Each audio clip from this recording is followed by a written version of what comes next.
வேதாத்திரி கருத்துக்களை, வாழ்வியல் சிந்தனைகளை, வாழும் முறையை, ஒழுக்க பழக்கங்களை, சிந்தனைகளை, சீர்திருத்தங்களை, வாழும் முறையை சீர்தூக்கி மேம்படுத்துகின்ற பல அரிய கருத்துக்களை வேதாத்திரி அவர்களால் தொகுத்து கொடுத்துள்ள சிந்தனைகளை நமக்கு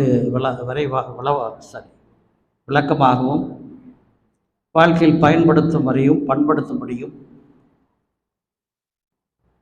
பேசியும் அறவுரையாக சொல்லி வருகிறார்கள். அந்த வகையிலே இன்றைய தினம் நமது மன்றத்தினுடைய மூத்த பேராசிரியர், ஈரோடு மண்டல அறக்கட்டளையின் தலைவர், நிர்வாகம் கூட ஈரோடு அறக்கட்டளையினுடைய பெரும்பகுதியான நிர்வாகம் அவர் கையில் தான் இருக்கிறது. நீண்ட நெடுங்காலமாக மனவளக்கலையோடும் மனவளக்கலை மன்றத்தோடும் நெருங்கிய தொடர்பில் இருக்கிறவர். ஒரு காலத்தில் மாதம் தவறாமல் இங்கு சிந்தனை விருந்து வழங்கி கொண்டிருந்தார்கள். ரெகுலராக 3வது வெள்ளிக்கிழமை விஏபி அவர்கள் இங்கு பவானி மன்றத்தில் பேசுவதை ஒரு பழக்கமாக வைத்திருந்தார்கள். அப்படி தவிர்க்க முடியாத காரணம் இருந்தாலுடைய மற்றபடி இருந்தது. பிறகு அவருடைய அழுத்தமான வேலை காரணமாகவும் தலைமை கழகத்தினுடைய நிர்வாகத்தை கவனிக்க வேண்டிய கட்டாயம் ஏற்பட்டதனால அது பின்னால காலத்தில் எங்கும் நம்ம மன்றத்துக்கு மட்டுமில்லை, அவர் வேறு எங்கும் சொற்பொழிவு நிகழ்த்துகின்ற அளவுக்கு நேரமில்லை.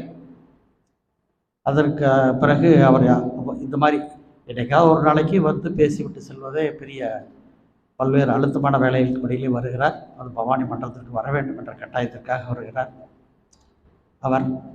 உங்களுக்கு அவரை பற்றி இருக்கிற எல்லோருக்கும் தெரியும். அந்த காலத்தில் ஒவ்வொரு வாரமும் அவரை அறிமுகப்படுத்துவோம். இவர் VM வெங்கடாச்சலம் ஐயா அவர்கள் இருள் போக்கும் யோகம் எனும் தலைப்பிலே சிந்தனை விருது அளித்துள்ளார்கள். அவர்கள் BSc botany 1970 government arts college கோயம்புத்தூரில் படித்தவர். யோகாவில் MA படிச்சிருக்கார். இவர் தமிழ்நாடு நுகர்பொருள் வாணிப கழகத்தில் 30 ஆண்டுகள் பணிது செய்திருக்கிறார்கள்.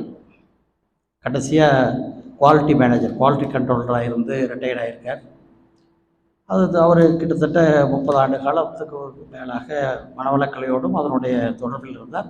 அவர் ரிட்டையர் ஆனதுனால முழு நேரமாக ஈரோடு அறக்கட்டளையிலிருந்து நடக்கக்கூடிய அத்தனை நிர்வாகம் அவர் கையில் தான் இருக்கிறது. அவரை போல் 10க்கும் மேற்பட்டவர்கள், ஏன்னா ஈரோடு பெரிய ஜோன் அப் டு திருச்சி வரைக்கும் பார்க்குறாங்க. ஆகையினால அது ஒரு பெரிய மாவட்டம். இங்கே வந்து பெரியார் மாவட்டம்னா உங்களுக்கு அப் டு பார்டர் வரைக்கும் பார்க்குறாங்க. அதனால் வேலைகள் ஜாஸ்தி, மன்றங்கள் ஜாஸ்தி. அதனால் பொறுப்பாளர்களுக்கு கோச்சிங் ட்ரைனிங் கொடுக்கறது, அது இல்லாமல் குடும்ப நல பிரச்சனைகளுக்காக கவுன்சிலிங் கொடுக்கறது. யாரோ ஒரு மாணவன் சரியாக படிக்கவில்லை என்றால் கவுன்சிலிங்க்கு நம்ம சொல்லி பார்க்குறோம், கேட்கலன்னா அவர்கிட்ட கொண்டு போய் விட்டு அவர் தொடர்ந்து கவுன்சிலிங் கொடுப்பார். ஏதோ ஃபேமிலி ப்ராப்ளம் ஏதாவது இருந்தாலும் அவர் ஐயா அவர்கள் கவுன்சிலிங் கொடுப்பார்கள். அப்படித்தான் அவர் வாழ்க்கையில் மிக அழுத்தமான வேலைகளை செய்து வருகிறார்கள்.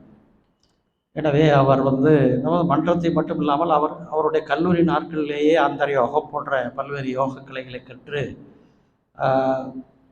அவர் அங்கே இருக்கிற தமிழ் கல்லூரியில் இருக்கிற அந்த பெரியவர் நடத்துகின்ற பல யோக சாசன முறைகளை எல்லாம் அப்பொழுது இருந்தே கைதேர்ந்த முறையில் கற்று தேர்ந்திருக்கிறார்கள். ஆகில அதை பற்றி பேசுகின்ற பொழுது அவருக்கு இயல்பாகவே அவர் கல்லூரியில் படிக்கிற காலத்திலிருந்து அவர் அந்த ஈடுபாடு இருக்கிற காரணத்தினால 1970 அவர் காலேஜில் படிச்சிருக்கார். இன்றைக்கி 23 50 ஆண்டு காலம் அதை பற்றியே தான் பேசிகிட்டு இருக்கார். அப்போவே காலேஜில் இருக்கிற போது கற்றுக்கிட்டால் அது எப்படி இருக்கும் என்று பாருங்கள். அதனால் தொடர்ந்து பேசுவதும் அதில் இருக்கிற நுணுக்கமான கருத்துக்களை சொல்லுவதும், குரு அருள் எப்படி கிடைக்கும், யோகம் யாருக்கு சித்தியாகும், யோகம் முறைப்படி வாழ்வது எப்படி, உங்களுக்கு நமக்கு நாம் வேண்டுகின்ற குரு நம்மை தேடி எப்படி வருவார், அவர் நமக்கு சிக்கலான நேரத்தில் ஆலோசனைகளை எப்படி வழங்குவார், நமது வாழ்வியல் பிரச்சனைக்கு நாம் அதாவது வழக்கமாக சொல்கிறோம் இல்லையா, நாம் ஒரு அடி வைத்தல் இறைவன் 10 அடி நம்மை நோக்கி வருகிறான் என்று சொல்கிறோம் இல்லையா, அதுபோல் நம் குரு நாம் மிகவும் தீவிரமாக யோசித்தால் குரு நமக்கு சிந்தனையில் எப்படி ஒன்றரை கலக்கிறார். இது போன்ற பல உயரிய கருத்துக்களையும் சித்தாந்தங்களையும் அவர் மிக விளக்கமாகவும் விவரமாகவும் மன்றத்தில் பேசியிருக்கிறார்கள். அதை எல்லோரும் குறிப்பாகவும் எடுத்து வைத்திருக்கிறார்கள். ஆகையினால இது அவருக்கு இப்போ நேரம் இல்லை, இருந்தால் அந்த மாதிரி கிளாஸ் நடத்தினா நல்லா இருக்கும். இப்போது நிர்வாகம் அட்மினிஸ்ட்ரேஷன் அந்த வரவு செலவு கணக்கு பார்க்குற வேலையே சரியாக இருக்கிறதுனால அவர் இது போன்ற ஆலோசனைகளையும் அறிவுரைகளையும் நடக்கிறதுக்கு நேரமெல்லாம் போயிடுச்சு. அதற்கு இப்போ இளைய தலைமுறையை சேர்ந்த பல பேராசிரியர்கள் வந்து விட்டார்கள். அவர்கள் இந்த வகுப்புகளில் நடத்துகிறார்கள். அப்பொழுதெல்லாம் இவர் தான் மெயினாக நமக்கு மன்றத்தில் மாதம் ஒரு நாள் 4 வாரத்துக்கு 4 பேர் நாங்கள் ஃபிக்ஸட் பண்ணி வச்சுருப்போம். இவர் ஒரு வாரம் வருவார், மேட்டூர் சீனிவாசன் ஒரு வாரம் வருவார். இப்படி நாங்கள் அப்படியே ஒரு மீதி 2 வாரம் நமக்குள்ளே அட்ஜஸ்ட் பண்ணி போட்டு பேசிக்குவோம். அப்படி தான் அந்த காலத்தில் நம்ம மன்றத்தில் வகுப்புகள் நடந்து கொண்டிருந்தது. ஆகையினாலே இப்பொழுது நீண்ட இடைவேளைக்கு பிறகு கிட்டத்தட்ட 1 ஆண்டு 2 ஆண்டுக்கு மேலே நாங்கள் இடையில அடிக்கடி சந்திக்கிறோம். இங்கே வர்றோம், கவுன்சில் மீட்டிங்கில் பேசுகிறாரு, அந்த எக்ஸிக்யூட்டிவ் மீட்டிங்கில் பேசுகிறாரு, இங்கே நடக்கிற ஜோனல் மீட்டிங்கில் பேசுகிறாரு, ரிஃப்ரெஷர் கோர்ஸுக்கு வர்றாரு, இப்படி எல்லாம் வந்து பேசிட்டு போகிறாரு. இருந்தாலும் இது போன்று ஆடியன்ஸுக்காக ஒரு சொற்பொழிவை நிகழ்த்துறதுக்கு இன்றைக்கி தான் வந்திருக்கிறார். நம்ம நாளைக்கு பின்னால் கிட்டத்தட்ட 2-3 ஆண்டுகளுக்கு முன்னால் பேசினார். இப்பொழுது தான் பேச வந்திருக்கிறார். நம்ம மன்றத்தில் மட்டும் வேறு எங்கும் அவருக்கு நேரமும் வாய்ப்பும் இல்லை. அவர் பேசுகிறது பூரா நிர்வாக கூட்டங்களில் பேசுகிறார். இப்போ நாங்களாம் எல்லா மன்றத்து தலைவர் செயலாளர் போனால் அவர் பேசுவார். எல்லா மன்றத்தையும் எப்படி நிர்வாகம் பண்ணுறது, எப்படி மாணவர்களை சேர்த்து, எப்படி தவத்துக்கு ஆட்களை வரவழைப்பது, எப்படி தவத்துக்கு தீட்சை கொடுப்பது, இப்படி கிளாஸுகள் எடுப்பாரே தவிர இப்படி இந்த மாதிரி வாழ்வியல் வழிமுறைகளை எல்லாம் சொல்வதில்லை. எனவே இப்பொழுது நாம் விரும்பி கேட்டுக்கொண்டதற்கிடங்க அவர் இப்பொழுது வாழ்வியல் வழிமுறைகளையும் நெறிமுறைகளையும் நமக்கு விவரமாக சொல்வார்கள். நீங்கள் எல்லோரும் கவனம் சிதறாமல் கூர்ந்து கவனியுங்கள். அவர் பல்வேறு கருத்துக்களை சொல்வார். அவர் என்னென்ன நேரத்தில் என்ன மாதிரி கருத்துக்களை சொன்னார் என்பதை எல்லாம் இப்போ நான் சொல்லிட்டு இருந்தேன்னா அது இன்னும் பேச்சுக்கு டைம் ஆகிட்டே இருக்கும். ஆகிய அவரை பேச அதுக்கு விட்டாத்தான் அவருடைய ஆழ்ந்த கருத்துக்களை உங்களுக்கு சொல்ல முடியும். எனவே இப்பொழுது நமது பேராசிரியர் பெருமகனாரை அந்த பேச அழைக்கிறேன். அவரை நமது பவானி மனவளக்கலை மன்றத்தின் சார்பாகவும் அறக்கட்டளையின் சார்பாகவும் உங்கள் சார்பாகவும் இன்றைய சிறப்பு சொற்பொழிவாளராகிய V.M. வெங்கடாச்சலம் ஐயா அவர்களை வாழ்க்கோடமும் வாழ்க்கை வாழ்த்தி வரவேற்கிறேன். வாழ்க வையகம், வாழ்க வளமுடன். தந்தை தாய் ஈருடல் ஒன்று சேர்ந்து தழைத்து ஒரு உடலாகி உலகில் வந்தோம். அந்த ஈருயிர் வினைகள் அறமோ மற்றோ அழித்த பதிவுகள் எல்லாம் நம் சொத்தாச்சு. இந்த அரும் பிறவியின் முன்வினை அறுத்து எல்லையில்லா மெய்ப்பொருளை அடைவதற்கு வந்த ஒரு உதவி குருவீரின் சேர்க்கை. வணங்கி குரு திருவடியை வாழ்த்தி வாழ்வோம். இறையர்களையும் குருவர்களையும் வணங்கி இந்த இனிமையான மாலை பொழுதில் ஆசானின் கருத்துக்களை உங்களோடு பகிர்ந்து கொண்டு என்னையும் மேம்படுத்திக் கொள்ள வாய்ப்பளித்த பவானி மன்ற அறக்கட்டளையின் தலைவர், பொறுப்பாளர்கள் மற்றும் இருபால் மெய் என்பவர்களுக்கும் எனது வணக்கத்தையும் வாழ்த்துக்களையும் தெரிவித்துக் கொள்கிறேன். அன்றைக்கி உதயகுமார் கூப்பிட்டு இது மாதிரி ஒரு சிந்தனை விருந்து கொடுங்க ஐயான்னு சொல்லும்போது சரின்னு சொல்லிட்டேன். அப்புறம் அடுத்த நாள் ஒரு மெசேஜ் போடுறார், என்ன தலைப்புங்க ஐயா அப்படின்னு. அப்போது ஞானக்களஞ்சியம் புக்கு படிச்சுட்டு இருந்தேன். அதை பக்கத்தை பரட்டுனா அதில் இருள் போக்கும் யோகம்ங்கிற ஒரு தலைப்பு கண்ணில் படித்து அப்புறம் அவருக்கு அனுப்பிச்சி விட்டேன். ஆசான் அருள் தந்தை அவர்கள் நம்முடைய ஆன்மாவோடு இணைந்து இந்த இருள் போக்கும் யோகம் என்ற சிந்தனைக்கு உறுதுணையாகவும் பாதுகாப்பாகவும் வழிநடத்துவராகவும் அமையுமாக. மகரிஷி ரொம்ப சிம்பிளாக சொல்லது போகாமல் மனவளக்கலைக்கு வந்தோடனே மனிதனாக பிறந்ததுக்கு நம்ம சந்தோஷப்பட்டிருக்குமான்னு கேட்பார். உலகத்தில் எத்தனையோ ஜீவன் இருக்கு, அது மாதிரி இல்லை நம்ம ஒரு மனிதனாக பிறந்திருக்கிறோமே சந்தோஷப்பட்டிருக்குமா அப்படின்னு கேட்பார். நம்ம அதெல்லாம் யோசிக்கிறது எங்கே நேரம். அப்போ நாம் அலைஞ்சிட்டே இருக்கணுங்கிறதுக்காக தான் சின்ன அவங்களே நம்மளை ஒரு தீட்சை கொடுத்து உள்ளே எடுத்துடுறார். இப்போ வந்ததுக்கு பின்னால் நம்ம யோசிச்சு பண்ணோம். அதானா இயற்கையில் இருக்கிற எல்லா உயிரினங்களுமே ஒரு இறைவனின் மறுபிறவி தான் எல்லாமே. நம்ம கண்ணு முன்னால் இருக்கிற ஓரறிவு தாவரமோ, ஈரறிவு புழுவோ, மூவறிவு எறும்போ, நான்கறிவு பாம்போ, ஐந்தறிவு பறவை விலங்குகளோ, ஆறாவது அறிவுப்பட்ட மனிதனோ எல்லாமே இயற்கையின் தன்மாற்றம் அப்படிங்கிறத நம்ம உணர்ந்து பார்க்கும் பொழுது அப்போ தான் நம்ம வெளியே இருக்கிறது பார்க்குறோம். இன்னும் இந்த செடி கூட எவ்வளோ அற்புதமாக தினம் அருமையாக துளிர் விடுது. அந்த துளிரை பார்த்தா சந்தோஷமாக இருக்காது. நீங்கள் யாராச்சும் அதை அனுபவிச்சுருக்கிறோமா? நம்ம வீட்டுக்கு முன்னால் ஒரு செடி இருக்குதுன்னா அந்த செடி முதல் பார்த்தா ஒரு இலை விட்டுருக்கும், அப்புறம் ஒரு 4 இலை, அப்படியே அந்த இலை விட்டு வர வர பார்க்கும்போது கீழே இருக்கிற இலையெல்லாம் முத்தலாயிரும், மேலே இருக்கிற மட்டும் நெய்ச்சியாக வரும்போது அப்போ பார்த்தா எவ்வளோ சந்தோஷமாக இருக்குது. மனவளக்கலைக்கு வந்ததுக்கு முன்னால் தான் அந்த சந்தோஷத்தையெல்லாம் அனுபவிக்கக்கூடிய வாய்ப்பு. அப்போ உலகத்தில் இருக்கிற எல்லா ஜீவராசிகளுமே இயற்கையினுடைய பஞ்சபூதங்களின் கூட்டாக இருக்குது. அத்தனை ஆன்மாக்களுமே அந்த பஞ்சபூதங்களை முழுசாக மதித்து வாழுது. உலகத்திற்கு ஏதாச்சும் ஒரு பறவையோ, ஒரு காக்காயோ, குருவியோ, கழுதையோ, எருமையோ பஞ்சபூதத்துக்கு ஏதாச்சும் துணி கொடுக்குதா? நிலத்துக்கோ, நீருக்கோ, காற்றுக்கோ, நெருப்புக்கோ ஏதாவது துன்பம் கொடுக்கறத பார்த்துருக்குறோமா? ஆனால் உலகத்தில் இருக்கிற அத்தனை மொத்த ஏரியாவில் மனுஷன் வாழ்றது வெறும் 5% தான். மனுஷன் வாழக்கூடிய வெறும் 5%. மீதி பூரா ஒரு 72% தண்ணி இருக்குது. அந்த தண்ணியில லட்சக்கணக்கான உயிரினங்கள் இருக்குது. அது வெறும் தண்ணியே இல்லை, லட்சக்கணக்கான உயிரினங்கள் இருக்குது. மேலே மிதையக்கூடிய பாசியிலிருந்து அப்படியே உள்ளே போனால் முத்து வரைக்கும் போய் பார்த்தீங்கன்னா லட்சக்கணக்கான உயிரினங்கள் இருக்குது. மீதியுள்ள பாகத்தில் ஃபாரஸ்ட்டு, மிருகங்கள், பறவைகள் தனியெல்லாம் இருக்குது. அதையெல்லாம் பார்த்தோம்னா ஒன்று கூட நம்மளுக்கு தெரிஞ்சு இந்த பயிற்சிக்கு வராதுக்கு முன்னாலே இல்லை கவனிக்காம விட்டோம். இந்த பயிற்சிக்கு வந்ததுக்கு முன்னால் தான் அதை நம்ம எழுந்து பார்த்தோம்னா கொரோனா பீரியடில் அதிகமாக பார்த்தீங்களா யாராச்சு? ஏன்னா கொரோனா பீரியடில் வீட்டில் முடங்கிட்டு ஃபோன் பண்ணி, ஐயா இன்னைக்கு தூக்கமே வரல அப்படிம்பாங்க. காலையில் இருந்து பல்லு விளக்கும் போது வெளியே பாருங்க அப்படிமே. உங்களுக்கு நேரம் இருக்கா, நிறைய தூங்கிடுவீங்க. காலையில் எழுந்து பல்லு விளக்கும் போது வெளியே பாருமே. ஒரு வெளியே போய் பார்த்துட்டு என்ன பார்த்தீங்கன்னா சின்ன சின்ன குருவி வந்துச்சுங்கய்யா, இந்த காக்கா வந்துச்சுங்கய்யா. அதெல்லாம் அந்த கொரோனா பார்த்து பயப்படுதானே? கொரோனா பார்த்து அழுகுதா? கஷ்டம் வந்துச்சுன்னா அழுகுதா? அவைகள் இயற்கையை பார்த்து பயப்படவே இல்லை, அதனால் கொரோனா அதை தாக்கலை. இயற்கையை என்னை காப்பாற்றுங்கன்னு நம்பிக்கை இருக்கு. நாம் அந்த ஏரியாவில் இருக்கிற தண்ணியை தான் நாம் குடிக்கிறோம், அந்த ஏரியாவில் இருக்கிற காற்றை தான் நாம் சுவாசிக்கிறோம், அங்கே இருக்கக்கூடிய சூரிய ஒளியைத்தான் நாம் அனுபவிச்சுக்கிறோம், அதுவும் அதே தானே அனுபவிச்சுக்குது.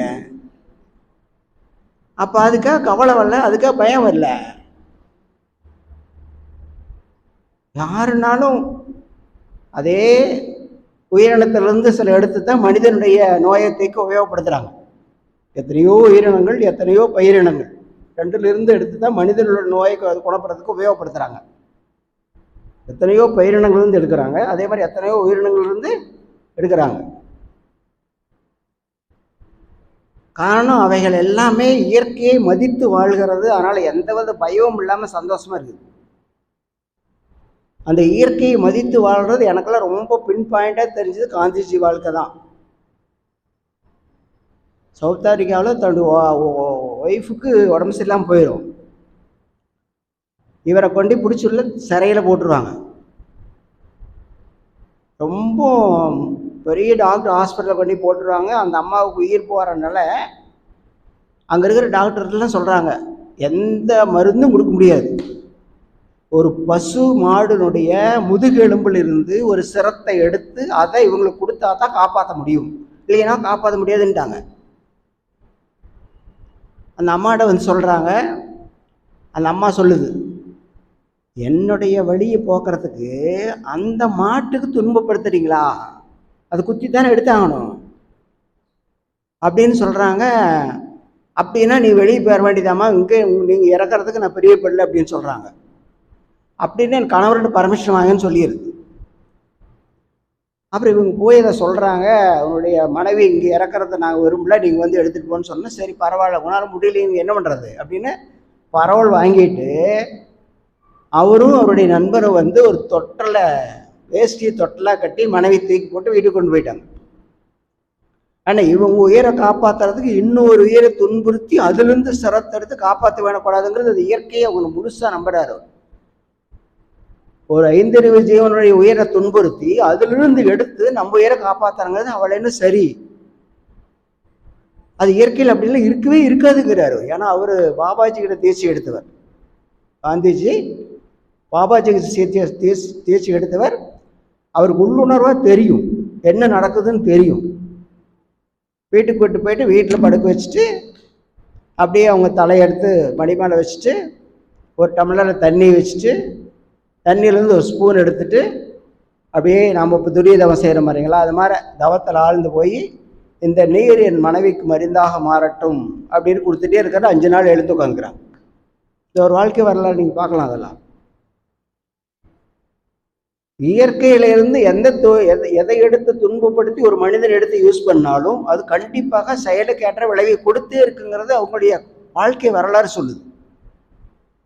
அது ஒரு இயற்கையில் ஒரு உயிரினம். இறைவன் ரொம்ப சிம்பிளாக சொல்றாரு அவரெல்லாம், கல்லுக்குள் இருக்கிற தேரைக்கும் முட்டைக்குள் இருக்கிற குஞ்சுக்கும் ஏதோ விதை ஏதோ மரத்தில் விழுந்திருக்கும், ஏதோ விதை பாறையில் விழுந்திருக்கும். இதெல்லாம் முளைச்சி வருது பார்த்துருக்கீங்களா இல்லையா? ஒரு மரத்துக்குள்ள ஒரு பனைமரம் முளைச்சிருது பார்த்துருக்கீங்கல்ல? ஒரு மரத்துக்குள்ள இன்னொரு மரம் முளைச்சிட்டு பார்த்துருக்கலாம். ஒரு பாறைக்குள்ள ஒரு சின்ன விதை விளைஞ்சிருக்குது, அந்த பாறைக்குள்ள ஒரு சின்ன முளைச்சி பார்க்கலாம். அப்போ இறைவன் கல்லுக்குள்ள தேரைக்கு உணவு கொடுக்குறான், முட்டைக்குள்ள இருக்கிற அந்த குஞ்சுக்கு உணவு கொடுக்குறான், பாறையில் விழுத்த விதைச்சுக்கும் உணவு கொடுக்குறான். ஒரு உயிர் மேலே இன்னொரு உயிர் விதை விழுது, அதையும் அதுலேயே வளர்த்துறான். அப்போ இத்தகைய ஒரு அற்புதமான கருணையுள்ள ஒரு ஆன்மா மனிதனுக்கு மட்டும் துன்பத்தை கொடுப்பாங்களா? ஒரு புலியோ சிங்கமோ கரடியோ பசிக்குதுன்னா இன்னொரு உயிரை கொன்று சாப்பிட்ருது. ஏன்னா காரணம் அதுக்கு உணவு சமைக்க தெரியாது, தனக்கு வேணுங்கிற உணவு சமைக்க தெரியாது. ஆனால் கொன்று சாப்பிட்டதுனால அதுக்கு நோய் வருமானம் வராது. ஆனால் இயற்கை நீதி அது மாதிரி இருக்குது. அதனுடைய பசியை போக்க அதுக்கு உணவு தயாரிக்க தெரியாது, அதனால் இன்னொன்று உண்டு சாப்பிடுகிறது. ஆனால் உலகத்தை இப்போ எந்த அதையவே மகரிஷி உன்னிப்பாக கவனித்து பாருங்கன்னு சொல்லுவாங்க. இப்போ ரீசெண்டாக எனக்கு ஒரு வாட்ஸ்அப் வந்துடுச்சு, இன்னமே மனிதனுடைய வாழ்க்கை தான் மாறி இருக்குது, அதனுடைய வாழ்க்கை மாறவில்லைங்கிறது. ஒரு போட்டில் போயிட்டுருக்காங்க, 2-3 நண்பர்கள் போயிட்டுருக்காங்க. ஒரு சுறாமேன் ஒரு ஆமையை அப்படியே வாயில் கவ்வி வந்து கொண்டாந்து போட்டுக்குள்ளே போடுது. ஆனால் சுறாமேன் அந்த ஆமையை அடித்து கூட சாப்பிட்றலாம், ஆனால் அது கவ்வி கொண்டாந்து உள்ளே போடுது. அந்த உள்ள போட்டில் இருக்கிற நண்பர்கள் எடுத்து பார்க்குறாங்க, அது கழுத்தை சொல்லி ஒரு கயிறு இறுக்கி இருக்குது, மூச்சு விட திணறுது. அப்போ ஏதோ மீன்பிடி வலையில் இது கொஞ்சம் குட்டியாக இருக்கும்போது மாட்டி இருக்குது, அந்த கயிறு அதுலேயே நின்று போச்சு. அது வளர வளர வளர அது பெருசாக பெருசாக கழுத்து இருக்குது, மூச்சு விட திணறுது. இதை பார்த்த பாரு சுறா மீனுக்கு, நம்மளால் எதுவும் செய்ய முடியாது, ஆனால் இந்த மனிதனால் எதாவது செய்ய முடியும்னு தூக்கி விடாது போடுது பாருங்க. அப்போ மனிதனுடைய அறிவை விட விலங்குக்கு அறிவு வளர்ந்துட்டுதா இல்லையா? ஒரு அம்மா தன்னுடைய குழந்தைய கொன்று இருக்குது, இது வளர்ந்துருக்குதா? ரீசெண்டாக பேப்பரில் பார்த்தீங்களா? ஒரு சுறா மீன் தன்னுடைய இனம் இல்லை, ஆமாம் வேற ஒரு இனம், இது வேற இனம். ஆனால் அது உயிருக்கு போராடுதுன்னு சொன்னோன்னா அதை காப்பாற்றி ஒரு போட்டுக்குள்ளே தூக்கி போட்டு அதை எடுத்து அந்த கயிறை கட்டி எடுத்து விட்டு வெளியே தூக்கி போடுறோன்னா அது மறுபடியே கடந்து போகிறத பார்த்து சந்தோஷப்பட்டு ஆடிட்டு போகுது. இயற்கையில் பாருங்கள், இயற்கையில் எல்லா இடத்துலையும் இறைவன் இருக்கிறாங்கிறதுக்கு மகரிஷி சொன்ன கருத்து தான். எல்லாம் பஞ்சபூதங்கள்லையும் உயிரினங்கள்லையும் மூலமாக இருப்பது இறைதான். அந்த இறையை உணராத நிலை எப்போ வந்ததுன்னு தெரியல. ஆனால் தமிழ் ஆராய்ச்சி கழகத்தில் கிமு 1500க்கு முன்னால் வரைக்கும் தமிழ்நாட்டில் அது மாதிரி அப்படித்தான் வாழ்ந்துருக்கான்னு வருது. இப்போ 2000, அதுக்கு ஒரு 1500, 3500க்கு முன்னால் தமிழ்நாட்டில் வாழ்ந்த தமிழர்கள்ட்ட ஒத்தும் உதவி தான் வாழ்ந்துருக்குறாங்க. ஒத்தும் உழவு தான் வாழ்ந்துருக்காங்க. யாருமே யாருக்கு எந்த பட்டினி கிடக்கமான மற்ற இல்லாமல் வாழ்ந்துருக்குறாங்க. அந்த சமுதாயம் ஒரு அற்புதமான சமுதாயம். அந்த சமுதாயத்திலேருந்து நம்ம வந்ததுனால தான் இன்னும் என்ன பேர் இருக்குது. உலகம் பூரா யாரும் நம்மளை தானே பார்க்குறாங்க. பண்பாடுன்னா யாரை பார்க்குறாங்க? உலகத்துக்கே பண்பாடுன்னு கேட்டால் யாரை பார்க்குறாங்க? அதனுடைய ஆரிஜன், அந்த ஜீன் நம்மளுக்கு வந்துகிட்டே இருக்குது.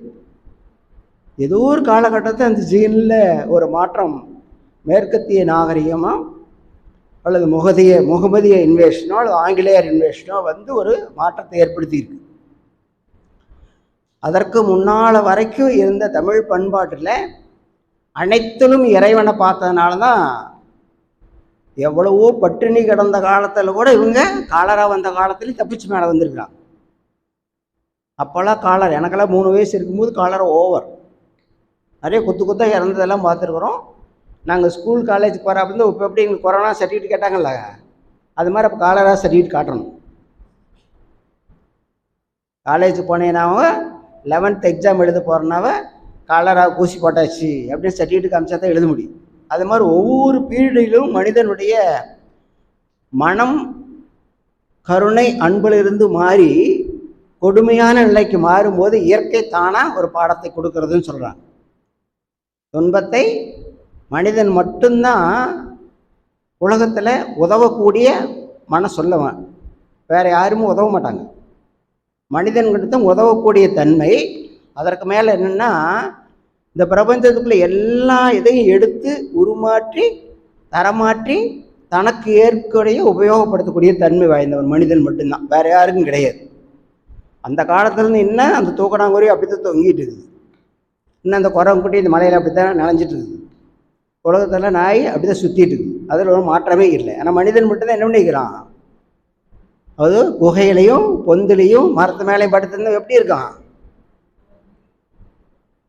நடந்து போய் கஷ்டப்பட்டவன் எல்லா வசதியும் ஏற்படுத்திக்கிட்டான். வசதியாக வாழ்கிறதுக்கு வீடு, கால் கை வலிக்குதுன்னா வாகனம். அந்த காலத்தில் நாங்கள்லாம் லெட்டர் போட்டால் போய் சேர்றதுக்கு 7 நாள் ஆகும். ஆனால் அதில் ஒரு பாசிட்டிவாக கொடுத்துருக்குறாங்க. ரீசெண்டாக நடத்த ஒரு இதில் யார் பேசுனாங்க, அப்போது ஒரு குடும்பத்தில் கல்யாணம் பண்ணி கொடுத்துட்டாங்க. அந்த பொண்ணு அங்கே போய் வளர்ந்த இடத்துல கொஞ்சம் கொடுமைப்படுத்துகிறாங்க. அவங்க அப்பாவுக்கு ஒரு தபால் எழுதுது, இது மாதிரி கொடுமைப்படுத்துகிறாங்க, என்னை வந்து கூட்டிகிட்டு போப்பா அப்படின்னு. அந்த லெட்டரை போய் சேர்த்ததுக்கு 7 நாள் ஆகும். இப்போ மாதிரி போக முடியாது, போஸ்ட் ஆஃபீஸ் இல்லை, 7 நாள் ஆகும். 7 நாள் அவர் அவங்க அப்பா லெட்டர் எடுத்துகிட்டு வராருங்க. வரும்போது போய் பார்த்தா அவங்க வீட்டில் யாரும் இல்லை. எங்கே போயிட்டாங்கன்னா எல்லா குடும்பத்தோட கோயிலுக்கு போயிட்டாங்கண்ணா. அவர் உட்காந்துட்ருக்காரு. அப்படி அந்த திரும்பி வராங்க. திரும்பி வரும்போது இந்த பொண்ணு வந்து எதுக்குப்பா வந்த அப்படின்னு கேட்டுச்சான். ஏப்பா எதுக்குப்பா வந்த அப்படின்னு கேட்டுச்சான். அவர் ஒன்றுமே சொல்லலையா. காரணம், ஒரு மனிதனுடைய வாழ்க்கையில் அறியாமையினாலேயோ அலட்சியத்தினாலேயோ உணர்ச்சி வயப்பட்டதுனால சில செயல் நடக்கும். அதை கொஞ்ச நாள் அவங்கள பேசி தீர்த்தா தனியாக சரியாயிடும். அப்போ அந்த 7 நாள் பேசி தீர்க்கிற டைம் சரியாயிடுச்சு, அவங்க சரியாயிட்டாங்க. அப்போ அந்த குடும்பத்தில் அவர் சந்தோஷமாக 2 நாள் இருந்துட்டு திரும்பி வந்துட்டார். அப்படி இருந்த வாழ்க்கை இப்போ எப்படி இருக்கு? கரெக்டாக எல்லாம் கல்யாணம்லாம் ஃபிக்ஸ் பண்ணியாச்சு, எல்லாமே ரெடியாக கல்யாணம் பண்ணுறோம், எல்லாமே பார்த்தாச்சு, எல்லாம் ரெடி பண்ணியாச்சு. ஆனால் சேட்டிங்கில் முந்தின நாள் ஈவினிங் 2 பேருக்கு மன வேறுபாடு, அடுத்த நாள் என்னது கல்யாணம். விஞ்ஞானம் வளர வளர, அறிவு வளர வளர அந்த 5னுடைய ஒற்றுமை வேணுங்கிறார் மகரிஷி. தான், குடும்பம், சுற்றம், ஊர், உலகம், இந்த ஒற்றுமை வரணும். அப்போ அந்த ஒற்றுமை வந்துச்சுன்னா நம்ம அறிவு வளர்ந்துட்டு இருக்குதுன்னு அர்த்தம். அப்படி அந்த ஒற்றுமை வரலைன்னா அறிவில் நம்ம தேர்ந்துட்டு இருக்கிறோன்னு அர்த்தம். அறிவு நிலையில் பைந்தறிவு ஜீவன் வரைக்கும் இப்போது அருமையாக மேலே வந்துட்டு இருக்க மாதிரி தெரியுது. ஐந்தறிவு ஜீவன் வரைக்கும் நிறையா. குரங்கு என்ன பண்ணுது, கிளங்கெடுத்து கழுவி சாப்பிடுதான். நிறைய மிருகங்கள் தன்னுடைய பழக்கத்தை மாற்றி நிறைய செஞ்சுட்டு இருக்குது.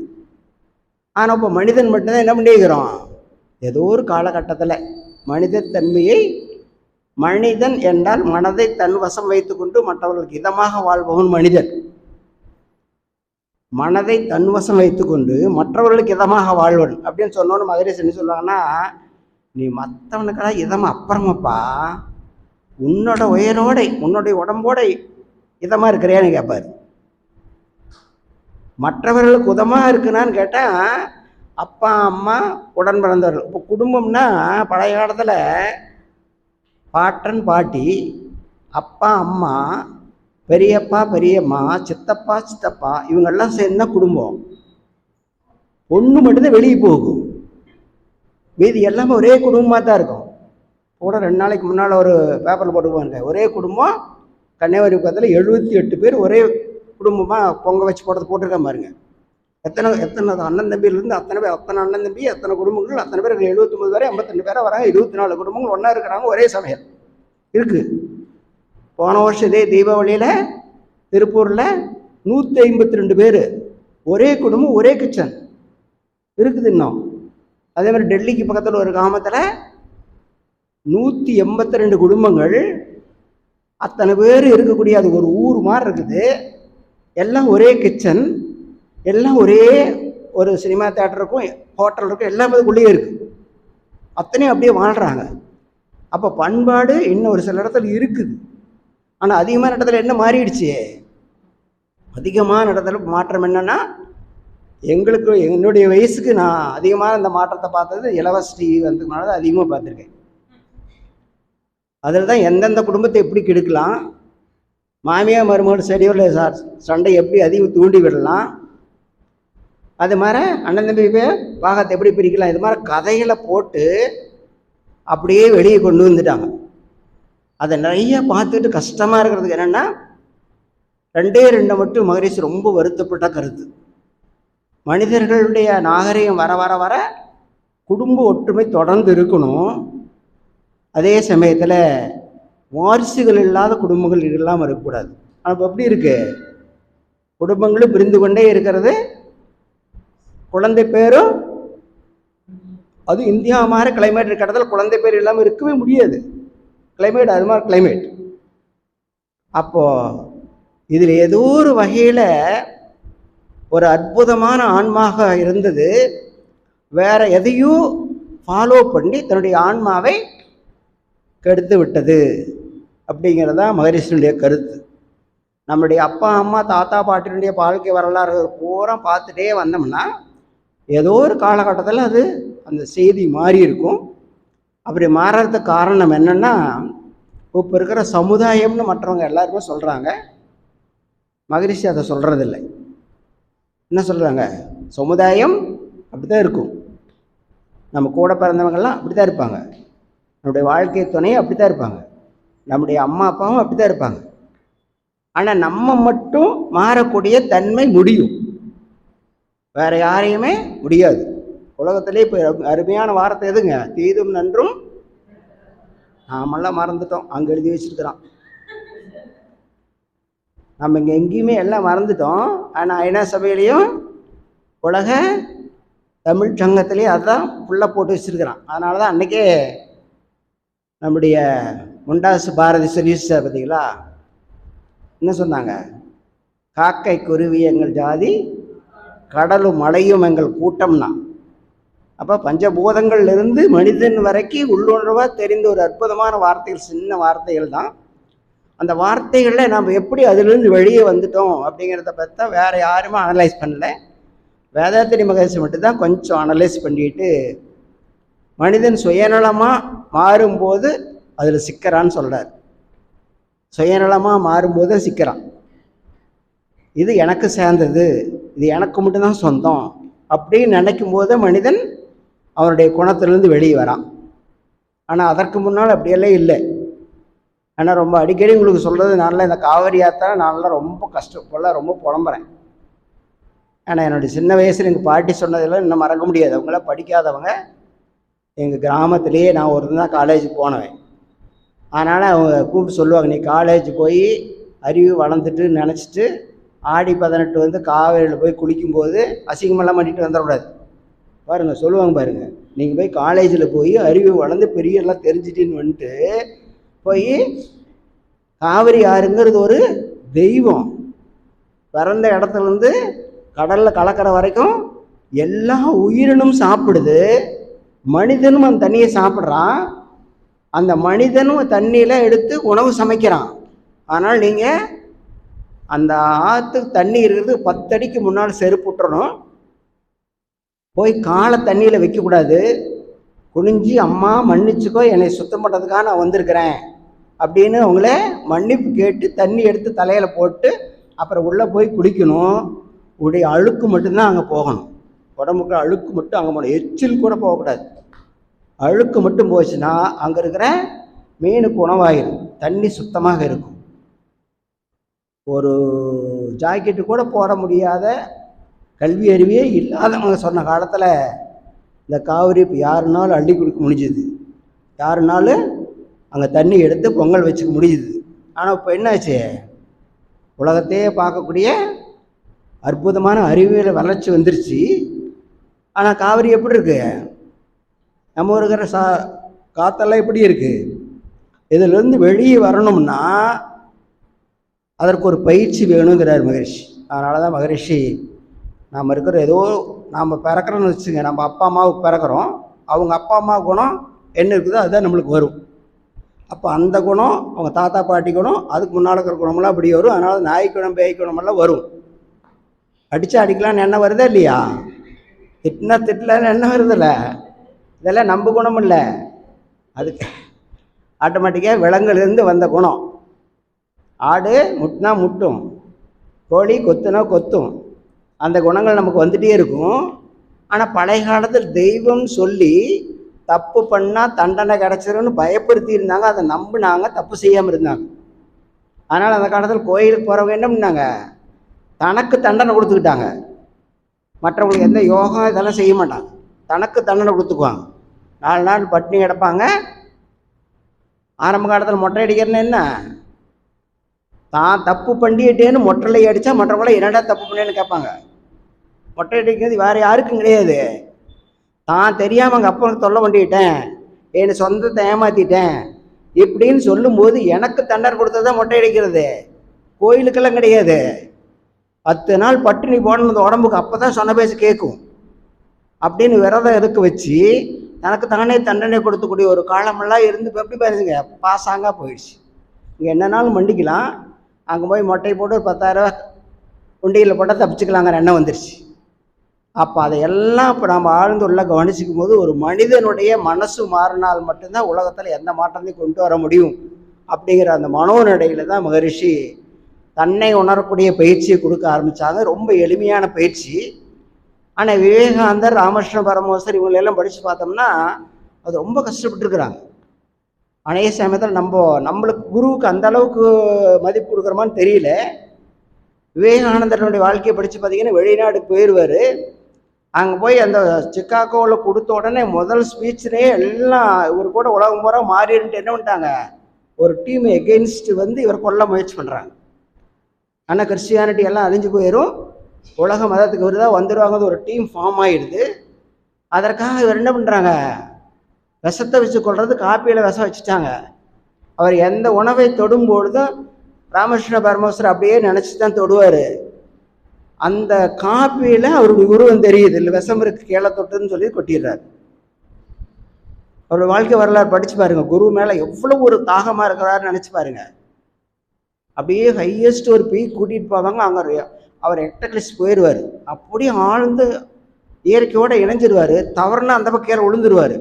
ஆனால் ராமகிருஷ்ண பரமஹம்சர் அப்படியே தடுத்து கீழே கொண்டு வந்துடுறாரு. தவறு இருந்து அப்படியே விழுந்துருவார். அதே சமயத்தில் அவர் அந்த மீட்டிங்கு போகிறதுக்கு டேட் தெரியாமல் போயிடுறாரு. ஜூலை மாதம் அங்கே போய் சேர்ந்துடுறாரு. அவங்க கொடுத்த காசு பூரா செப்டம்பருக்கு தள்ளி வச்சுட்டாங்க மீட்டிங்கு. அது வரைக்கும் இல்லாத இருக்கனால அங்கேருந்து ஒரு கிராமத்துக்கு வெளியே கிராமத்தில் போய் தங்கிட்டு அங்கேருந்து வண்டி திரும்பி வரும்போது அந்த இடத்தினுடைய அட்ரஸ் எல்லாம் கொடுக்குறாங்க. ரயில்வே ஸ்டேஷனில் இறங்கணும்னு அந்த கூட்டத்தில் அட்ரஸும் விட்டுட்டாரு. அட்ரஸையும் விட்டுட்டாரு. எந்த இடத்துல மீட்டிங்னு தெரியல. அவருக்கு நைட்டு பூரா அலைஞ்சு பார்த்துட்டு ஒன்றுமே முடியல, நைட்டு வேறு குதிரெல்லாம் கிடக்குது, எதுவுமே தெரியல. ஆனால் அந்த ரயில்வே ஸ்டேஷனில் ஏதோ ஒரு பழைய பெஞ்சு மாதிரி ஏதோ கிடந்துக்கு, அதில் பாய்ச்சி படுத்து தூங்கிட்டார், அந்த களைப்பில் தூங்கிட்டார். அடுத்த நாள் எழுந்து பார்த்தா அட்ரஸ் எதுவுமே இல்லை, கையில் காசும் இல்லை, சாப்பிட்றதுக்கு எதுவுமே இல்லை. நடந்து போயிட்டே இருக்கிறார். நடந்து போயிட்டே இருக்கும்போது அவர் அறியாமல் பசி தாங்க முடியாமல் வீட்டில் போய் பிச்சை கேட்குறாரு. யாருமே எல்லாம் மிரட்டி அனுப்புகிறாங்க. அப்போ போகும்போது அவர் அறியாமல் மயக்கத்தில் கீழே விழுந்துடுறாரு. அந்த பக்கத்தில் உருவும்போது அப்போ என்ன சொல்கிறாரு, குருவே ராமகிருஷ்ணா அப்படின்னு அவர் அப்படியே விழுறாரு. விழும்போது கரெக்டாக அந்த ஆப்போசிட் பில்டிங்லேருந்து மேலே மாடியிலேருந்து ஒரு அம்மா பார்க்குறாங்க. அந்த அம்மா கிடுகிடுன்னு இறங்கி ஒடியாந்து வந்து அவரை எடுத்து கொண்டு போய் அவர் எல்லா வசதியும் செஞ்சு கொடுத்து சாப்பாடை வச்சு உட்கார வச்சு அப்புறம் கேட்குறாங்க. அப்போ அந்த குரு ராமகிருஷ்ணன் நினைக்கும் போதெல்லாம் அவருக்கு என்னென்ன மாற்றம் வந்தது சொல்கிறார். அந்த குருவோடு நினைக்கும் போதெல்லாம் என்ன நடந்ததுன்னு ஒரு வாழ்க்கையில் அப்படியே சொல்கிறார். இதோட முடிஞ்சது வாழ்க்கை அப்படிங்கிற நினைக்கும் போது அது நடக்குது. அப்போது யார் என் வீட்டுக்கு முன்னால் விழுந்தாங்கன்னா, அந்த எந்த மீட்டிங் நடத்துனாங்களோ அந்த மீட்டிங் நடத்த பொறுப்பாளருடைய வீடு அது, அவருடைய மனைவி அது. அது இயற்கை நீதி. அது எதற்காக போனது நடக்கணுங்கிறதுக்காக இயற்கை குருனுடைய ஸ்தானம். அந்த அம்மா உடனே அடுத்த நிமிஷம் எல்லாம் கேட்டுக்கிட்டு எல்லாம் விளக்கமெல்லாம் கேட்டு பரவாயில்ல நான் பார்த்துக்குன்னு சொல்கிறாங்க.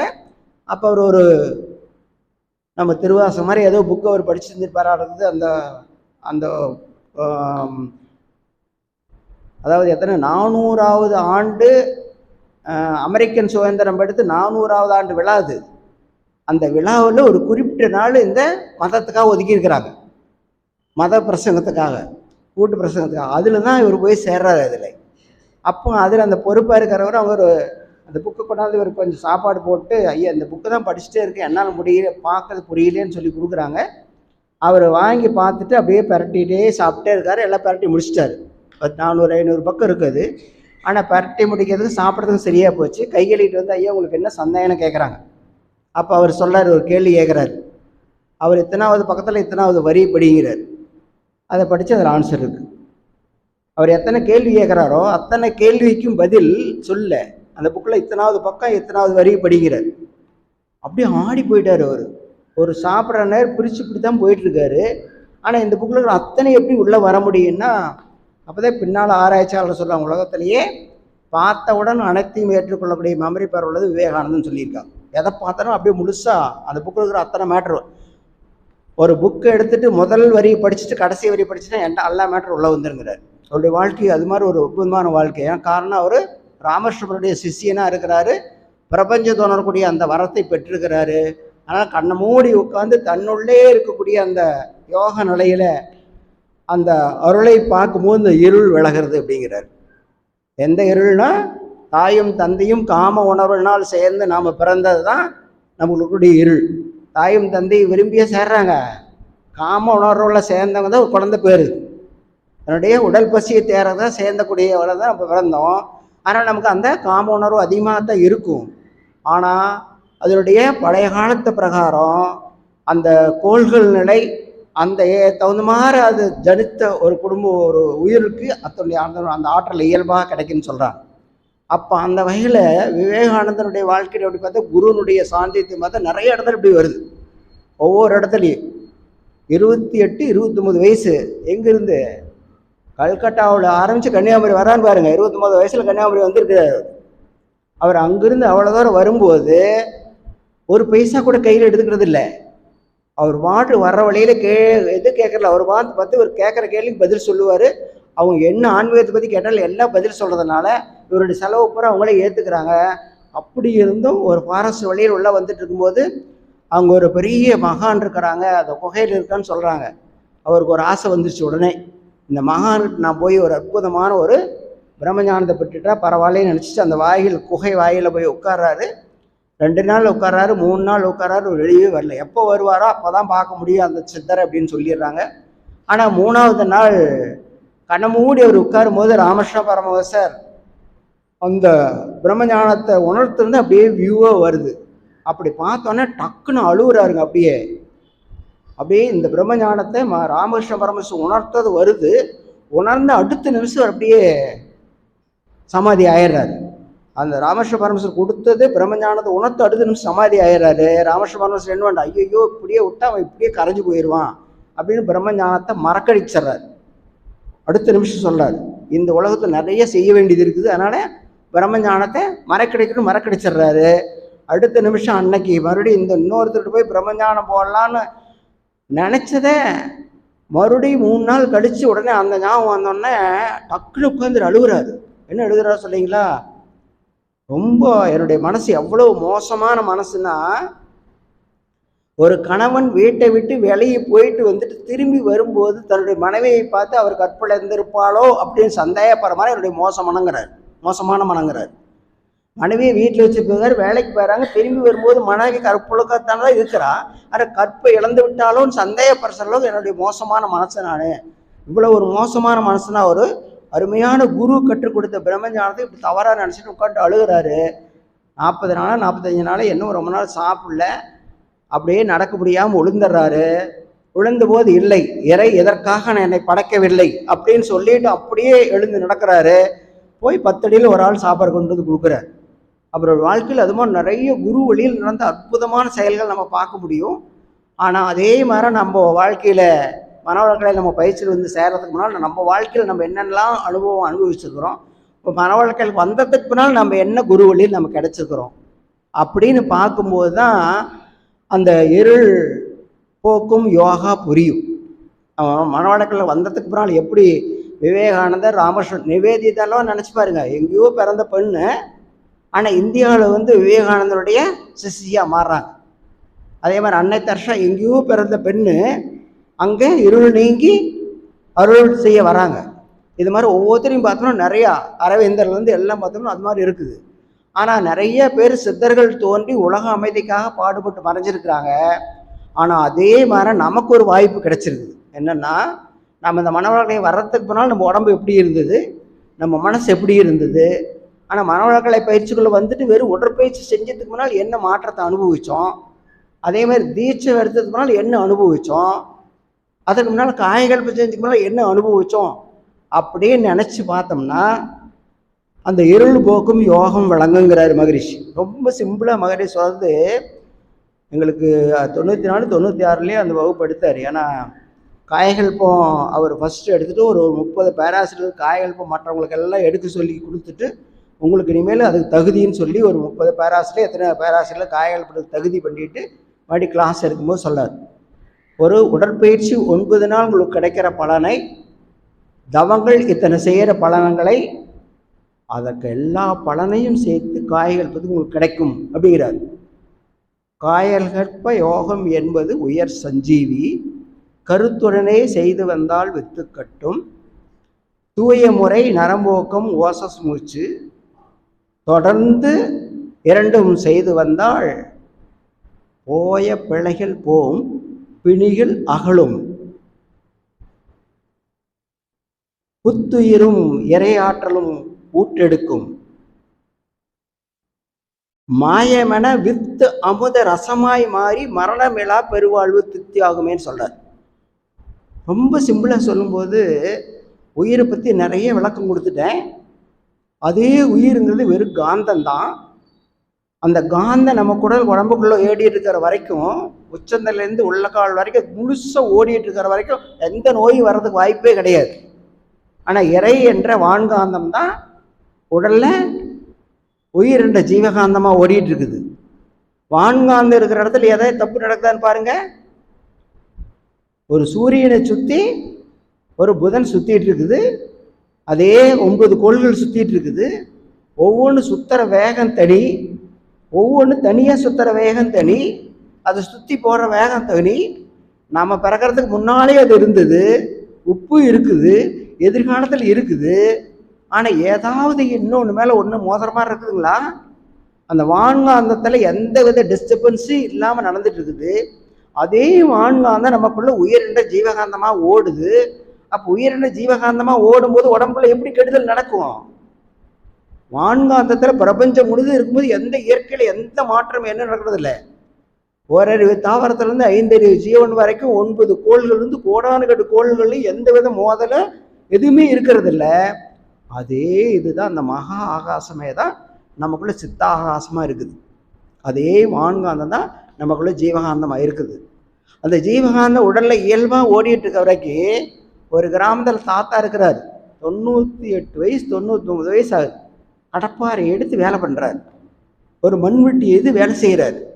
ஒரு 60-70 வயசுக்கு மேலே ஆனால், அதற்கு முன்னால் பார்த்தீங்கன்னா நல்லா எங்கள் தாத்தாவையெல்லாம் பார்த்துருக்கேன், எங்கள் அப்பாவையெல்லாம். அதுக்கு முன்னால் 2 வேளை சாப்பிடுவாங்க, காலைல 11:30க்கு ஈவினிங் 5:30, அவ்வளோதான் 2 வேளை தான் உணவு அவங்களுக்கெல்லாம். கிராமத்தில் இருக்கிறவங்க எல்லாம் அப்படி தான் சாப்பிட்றது. அப்புறம் கொஞ்சம் ஒரு 60-70 வயசுக்கு மேலே ஒரு வேளை உணவு, அவ்வளோதான் தெரியும். ஆனால் அதே வேலையை கடைசி வரைக்கும் பண்ணிகிட்டே இருப்பாங்க.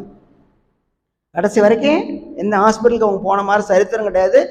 இன்னும் நான் சர்வசாதாரணமாக இதை கொஞ்சம் ஆராய்ச்சி மாதிரி பண்ணுறேன். மூட்டை தூக்கிட்டு இருக்காங்க பார்த்தீங்களா, நிறைய மூட்டை தூக்குற கூட்டம் நம்ம நிறைய இருக்கிறாங்க, எல்லா இடத்துலையும் இருக்காங்க இல்லைங்க. ஆனால் அந்த மூட்டை தூக்குறதுக்கு நிறைய கொஞ்சம் ஆழ்ந்த நோய் கவனிச்சு பண்ணாவோ, அல்லது மசூதியில் இந்த குழந்தைகளுக்கு பாடம் போடுவாங்க பார்த்தீங்களா, போனாலும் குழந்தைக்கு உடம்பு சரியில்லை கொண்டாந்து தான் பாப்பிடுவாங்க. இவங்க வாழ்க்கை வரலாறு நாங்கள் மகரிஷி சொன்னதுக்காக நாங்கள் போய் தேடி தேடி பார்த்தோம். அவங்க எல்லாமே உணவுல கம்ப்ளீட்டாக மாறி இருக்கிறாங்க. அந்த உடம்புல கூடிய அந்த உயிர் ஓட்டத்தை தடை பண்ணுற மாதிரி எந்த உணவும் எடுக்கிறதில்ல அவங்க. உடம்புல அந்த உயிர் ஓடிட்டு இருக்குது, அந்த உயிருக்கு தடை ஏற்படக்கூடிய உணவு எடுக்கிறதில்ல அவங்க. நீ என்ன இப்படி சொல்கிறீங்க, ஒரு மசூதியில் போனால் எல்லாம் NB தான் சாப்பிட்டே இருப்பாங்க, நீ என்ன இப்படி எல்லாம் சொல்கிறேன் அப்படி இப்படின்லாம் என்கிட்ட சொன்னாங்க. அப்போ ஈரோட்டில் ஒரு மசூதி கூட்டிகிட்டு போனேன். அந்த குழந்தை கத்திட்டு கிடக்குது, 10 நாள் ஹாஸ்பிட்டலில் போயிட்டு ஒன்றுமே சரி பண்ண முடியல. அங்கே கூட்டிகிட்டு போனேன். அந்த பெரியவர்கிட்ட பார்த்து, என் பொண்ணு குழந்தையா இருக்கும்போது கூட்டிகிட்டு போன பழக்கம் அது. கூட்டிகிட்டு போய் பார்த்தேன், அவரை பார்த்தேன்னா இப்படி கரெக்டாக இப்படி தொட்டு பார்ப்பேன். தொட்டு பார்த்துட்டு ஒரு டம்ளரில் தண்ணியே வச்சுட்டு அப்படியே கண்ணில் பார்த்துட்டே இருப்பார். அப்படின்ட்டு தண்ணி தெளிச்சு விட்டுருவார். அந்த குழந்தை சிரிக்கி வந்துடுவோம். பாரு எவ்வளோ பெரிய ஆற்றல் இருக்குது பாருங்கள். அந்த ஆற்றலை மாற்ற முடியும். இவருடைய உயிர் ஆற்றலை அந்த குழந்தை கொடுத்து சரி பண்ணக்கூடிய ஆற்றல் உங்களுக்குள்ள இயல்பாக இருக்கிறது. அந்த மனோநிலையில் இயல்பாக இன்னும் ஒரு 1000ல் ஒரு ஆள் 2 ஆள் இருக்கிறனால தான் இன்னும் மழை பெஞ்சிட்டுது. அப்போ அந்த வகையில் நாம் பார்த்தோம்னா நம்ம காயகல்பம் செய்கிறோம். காயகல்பம் செய்யும்போது அந்த ஜீவவித்து குழம்பு வித்து மையத்தில் இருந்து முழுசாக அந்த ஆற்றல் எடுத்து உடம்பு பூரா பரவக்கூடிய அளவுக்கு நம்ம பயிற்சிக்கு வந்துட்டோமா? அப்படி வந்துட்டோம்னா அழகாக உடம்புல எந்த இருளும் இல்லாமல் எடுத்துட முடியும். இருள் என்பது துன்பம், இந்த இடத்துல துன்பம், உடம்புல எந்த துன்பமே இல்லாமல் எடுத்துக்க முடியும் அப்படின்னு சொல்லிட்டு மரிஸ் கண்ண மூடியே சொல்லுவார். சும்மா கையை 2 இப்படி சொல்லிப்பார், 2 ஒட்டுதே இல்லையா, தவம் பண்ணிட்டு ஒட்டுப்பார், ஒட்டுதே இல்லையா அப்படிப்பார். தவம் பண்ணோம்னா ஒட்டுதே இல்லைங்களா, அது கொஞ்ச நேரம் 10 மாதம் 10 நிமிஷம் 20 நிமிஷம் தான் செய்கிறோம். கொஞ்சம் மனம் ஓர் நிலைக்கு வந்தோம்னா தானே கை எடுத்து ஒட்டுதே இல்லைங்களா. அப்போ இதே ஆற்றலில் உள்ள உடம்புக்குள்ள எலும்புக்கு தனியாக திசுக்கள் இருக்குது, சதைக்கு தனியாக திசுக்கள், நரம்புக்கு தனியாக திசு, முடிக்கு தனியாக திசு, நம்மளுடைய நகத்துக்கு ஒவ்வொரு தனித்தனி திசுக்கள் இருக்குது. எல்லாம் ஒரே மாதிரி திசுக்கள் இல்லை. எல்லா திசுக்களுக்கும் இணைப்பு ஜீவகாந்தம் மட்டும்தான். அப்போ இணைப்பு ஜீவகாந்தம் நல்ல அற்புதமாக இருந்ததுன்னா எந்த இணைப்புனாலும் பிரிவுபடுமா? பிரிவுபடாது. அப்போ அந்த இணைப்பு பிரிவுபடாது இருக்கணும்னா குரு கற்றுக் கொடுத்த வகையில் காயகல்பனை செய்கிறீங்களான்னு கேட்பார். குரு கற்றுக் கொடுத்த வகையில் அப்படின்னு சொல்லிட்டு பழைய காலத்து சித்தர்கள் அப்பா நிறைய பேர் ஆண்டவனை பார்த்துட்டாங்கப்பா, நிறைய பேர் கடவுளை பார்த்துட்டாங்கப்பா. ஆனால் பார்த்துட்டு வந்து நம்மளுடைய மாணவர்கள் சொல்லி கொடுத்தாங்க. ஆனால் வாங்கினவன் வேற மாதிரி மாற்றிட்டான், வாங்கினவன் வேற மாதிரி மாற்றிட்டான். அதை ரொம்ப சிம்பிளாக விவேகானந்தர் ஒரு மகாராஜாவை சந்திக்கும் போது அவர் விவேகானந்தர் ரொம்ப கலாட்டாவாக பேசுவார். நீ என்ன பெரிய சாமியாருங்கிற, இந்த கல்லை போய் கும்பிட்றேன், அதான் அந்த கல்லை போய் கும்பிட்றேன், அந்த கோயிலை போய் கும்பிட்றேன் அப்படின்னு ரொம்ப அவர் டார்ச்சர் பண்ணி கேட்டுகிட்டே இருந்துட்டுருப்பார். அப்போ அந்த ஹாலில் மகாராஜா ஃபோட்டோ இருக்கும், அந்த ஃபோட்டோ எடுத்துகிட்டு வர சொல்லுவார். எடுத்துகிட்டு வந்துட்டு அந்த ராஜாவுடைய சேனாபதி நிற்பார். அவர்கிட்ட கொடுத்து இந்த ஃபோட்டோ மேலே காரி துப்பு அப்படிம்பார். அந்த ஃபோட்டோ மேலே காரி துப்பு அப்படின்னா, ஐயோ மகாராஜா, ஏப்பா மகாராஜா அங்கே இருக்காரப்பா, இது வெறும் பேப்பர் தானப்பா, துப்பு அப்படின்னாரு. எப்படிங்க ஐயா, நாங்கள் இந்த ஃபோட்டோவே மகாராஜாவை தான் பார்க்குறோம். அப்போ தான் மகாராஜாவுக்கு புரிஞ்சுதான், இந்த ஃபோட்டோவே மகாராஜாவை பார்க்குறாங்கன்னா அப்போ அந்த சிலையே கடவுளாக பார்க்குறாங்கன்னு தானே அர்த்தம். என்னை மன்னித்திருக்குன்ட்டு அவருக்கு சிஷியனாக மாறினாராம். அந்த மனோநிலையில் நம்ம காயகல்பம் செய்ய செய்ய செய்ய செய்ய ஆழ்ந்து குருவோடு இணைஞ்சு நம்ம செய்யும்போது வான்காந்தம் ஜீவகாந்தத்தில் இணையணும்னா என்ன இருக்கணும்? காய்கள் எப்போ செய்யணும்? நல்லா ஹெவியாக சாப்பிட்டு செய்யலாமா? வெறும் வயிறாக இருக்கும்போது செய்யணும். வெறும் வயிறாக இருக்கிற மாதிரி காலையிலேருந்து இரவு வரைக்கும் வச்சிருக்கிறோமா?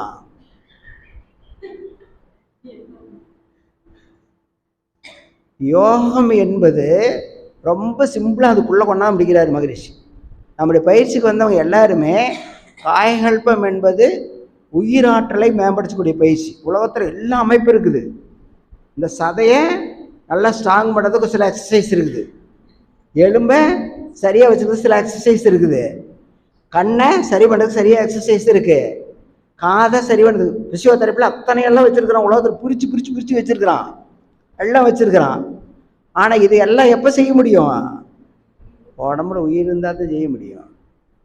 அப்போ அந்த உயிரை சரியாக வச்சுக்கிறது எங்கே இருக்குதானா உலகத்தில் எங்கேயுமே கிடையாது.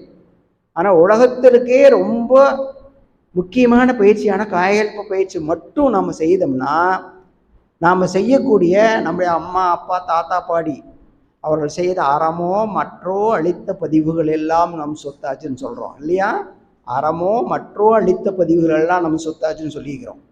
நம்ம தாத்தா பாட்டி யாரோ மூதாதையர்கள் ஒரு புண்ணியம் செஞ்சுருக்கிறதுனால தான் நம்ம இந்த மனவளக்கலைங்கிற ஒரு பயிற்சிக்குள்ளேயே வந்திருக்கிறோம். எல்லாம் வரவே முடியாது, எட்டி கூட பார்க்க முடியாது. அவங்க செய்த புண்ணியத்தின் பலனாக நம்ம வந்துட்டோம், பயிற்சியும் கற்றுக்கிட்டோம். ஆனால் தொடர்ந்து செய்ய முடியாமல் எது தடுக்குது? அந்த மற்றோ பதிவு தடுக்குது இல்லையா?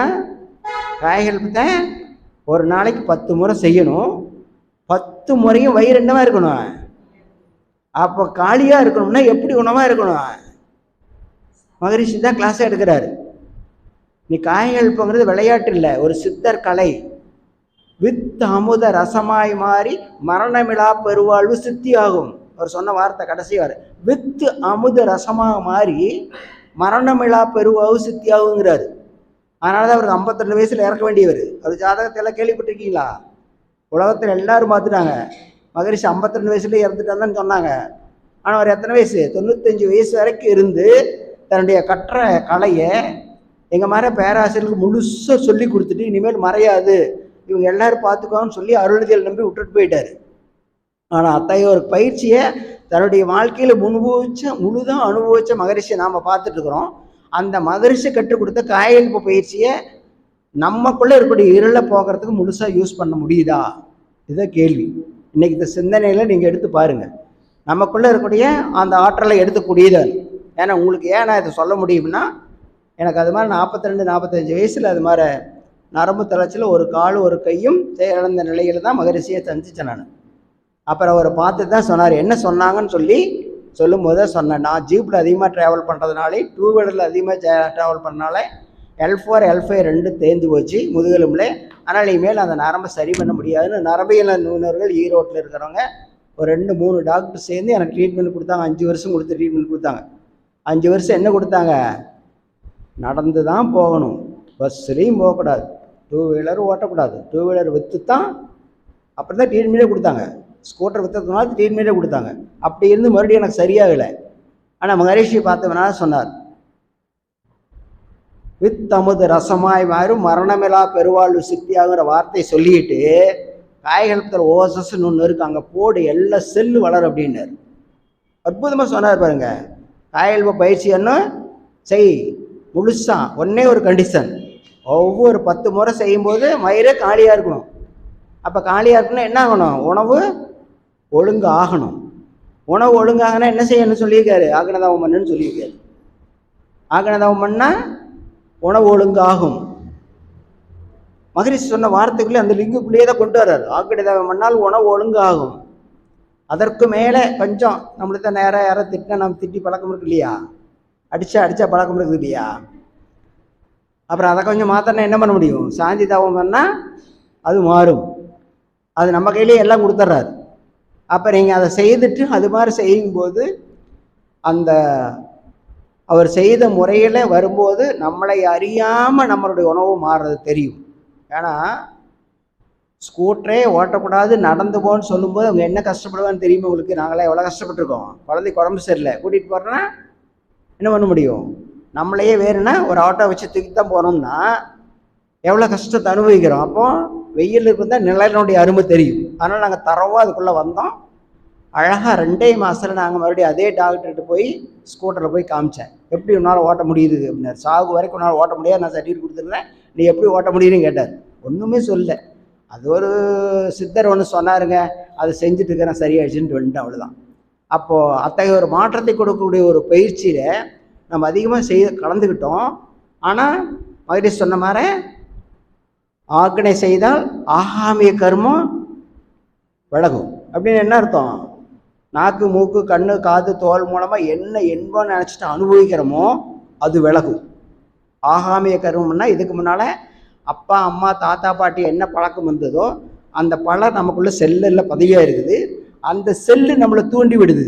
நான் இங்கே வர்றேன், நீங்கள் அழகாக லட்டு வச்சுருக்கிறீங்க, நான் லட்டை சாப்பிட்டுலாம் பழக்கம். கண்ணில் பார்த்தோன்னே கண்ணு செல்லு முதல்ல அந்த லட்டு கலர் பதிவே இருக்குது. அந்த கலர் பதிவான உடனே அது நாக்குக்கு அனுப்புது காந்தத்தை. நாக்கு முதல்ல சுவைச்சு பதிவு பண்ணி வச்சுருக்குது. ரெண்டும் சேர்ந்து என்ன பண்ணுது? சாப்பிட தூண்டுது. புலன்களில் பதிவானது நம்மளை தூண்டுது. மூக்கில் வாசனை பதிவாகி தூண்டுது. கண்ணில் காட்சி கலந்து பதிவாகி தூண்டுது. இதுதான் ஆகாமிய கர்மம். இப்போ சொல்லக்கூடிய சொல்லு, செயல் இதெல்லாமே முன்வினை பலனாக இருக்கக்கூடிய ஆகாய பரம்பரை தூண்டி நம்ம செய்ய வைக்குது. அப்போ தூண்டுலேருந்து விலகிறதுக்கு ஒரே வழி, ஒன்றுமில்லாத ஒன்றின் மேல் நம்முடைய மனதை வைத்து ஒன்றுமில்லாத ஒன்றாக்குவது. எல்லா தவத்திலையுமே அது கிடைக்கும். மன அலைச்சல் ஆக்னேன் உள்ளே போய் 8 செய்களுக்கு கீழே போயிட்டோம்னா அந்த மாற்றத்தை இயல்பாக அனுபவிக்க முடியும். அதுக்கு அந்த மற்றோ பதிவு தடுக்கும். இன்றைக்கி வேண்டாம், நாளைக்கு பார்க்கலாம், செய்யலான்னு சொல்லும். இந்த மாதமாக தான் அடுத்த மாதம் செய்யலான்னு சொல்லும். எல்லாமே செய்யும். அப்போ கலை என்ன வேணுங்க? இதுக்கு வைராக்கியம் வேண்டும். எதை ஒன்றுக்கு செயலை கொண்டு வரதுக்கு ஒரு வைராக்கியம் வேணும். அதனால் மனவர்களை வந்தவங்களுக்கு என்ன சொல்லிட்டாங்க மகரிஷிக்கிட்ட சங்கல்பம் பண்ணுங்க. அப்படி சங்கல்பம் பண்ணால் ஒரு நாளைக்கு 10 முறை காயல்பம் கூட ஒன்று ஒழுங்காக செய்ய முடியாதவனை நீங்கள் எப்படி மாணாக்கனாக வச்சுருக்கிறீங்க? அப்போ நான் மாணாக்கனாக ஆகிறதுக்கு தகுதி இல்லாதவன், ஆனால் நான் தகுதி ஆகணும்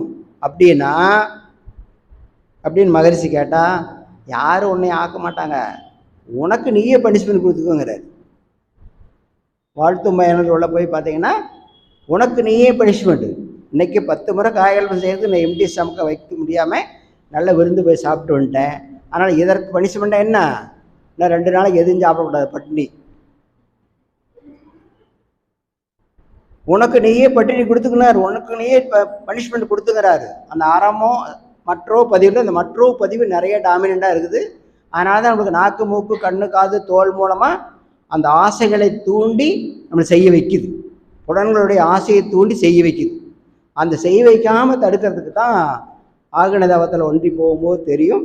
சாந்தி தவத்தில் ஒன்று செய்யும்போது வார்த்தைகள் ஒழுங்காகும். துரியத்திலிருந்து மகரிஷிட்டு இனிமேல் இது எனக்கு இது மாதிரி தவறான எண்ணங்கள், தவறாத ஆசைகள் வரக்கூடாதுன்னு சங்கல்பம் பண்ணால் அது நிற்கும். ரொம்ப சிம்பிளான வழி. இதில் சங்கல்பம் பண்ணிட்டு உள்ள மண்டி போனோம்னா அப்போ ஒரு நாளைக்கு 10 முறை செய்யக்கூடிய காய்களுக்கு ஒழுங்காகும் பொழுது வேறு எந்த பயிற்சி செய்யலினாலும் 72,000 நாடி நரம்பு கண்ட்ரோலில் வந்துருச்சுன்னா எந்த செல்லு பாதித்தாலும் மூளைக்கு நியூஸ் தெரியும். மூளையிலேருந்து உத்தரவு போட்டு தானாக அந்த செல்லுக்கு பக்கத்தில் இருக்கக்கூடிய செல்லில் மைட்டோகாண்ட்ரியான ஒரு ஏரியா இருக்குது. அந்த ஏரியாவில் மருந்து தயாரித்து கொடுத்து சரி பண்ணிடும். இதுதான் சயின்ஸுடைய அற்புதமான அப்டேட்டு. இப்போது அமெரிக்கன் நாசா சயின்டிஸ்ட்டுக்கெல்லாம் கொடுத்ததுக்கு பின்னால் அவங்க துருவி உள்ளே போய் பார்த்து ஒரு குழந்தையே இல்லாத ஒரு பொண்ணுக்கு காயெழுப்பத்தை கொடுத்துட்டு உடனே குழந்தை கொண்டு வராங்க. எப்படி கொண்டாடும் ஆராய்ச்சி பண்ணிட்டு அவங்க கொண்டு வரும்போது அந்த இயல்புநிலை அது மாதிரி தானாக வருது. எனக்கு குழந்தை பிறக்குங்கிற ஒரு மென்டாலிட்டி அதை வச்சுட்டு கரெக்டாக அது 10 முறை அஸ்வினி முத்திரை போடுறது அந்த மாதிரி கரெக்டாக அது எம்டி ஸ்டமக்காக வைக்க ஆரம்பிக்குது. அதனுடைய உணவை மாற்றுது. உடனே தனக்கு வேணுங்கிற அந்த ஆற்றல் மாறுறது தெரியுது. கர்ப்பப்பையில் சுத்தமாகுது. அழகாக குழந்தை பெறது இயல்பாக தெரியுது. இது உலகத்தில் ஒரு ரெக்கார்டாகவே வந்துருக்கு. அத்தகைய ஒரு அற்புதமான ஒரு வாய்ப்பு கொடுத்த ஒரு அற்புதத்தில் நமக்குள்ள இருள் இருக்குதா இல்லையான்னு எப்படி கண்டுபிடிக்கிறது? குடும்ப உறுப்பினர் யாராவது எது சொன்னாலும் நமக்கு பிடிக்காத சொன்னால் என்ன வருது? அப்போ இருக்குதுன்னு அர்த்தம்.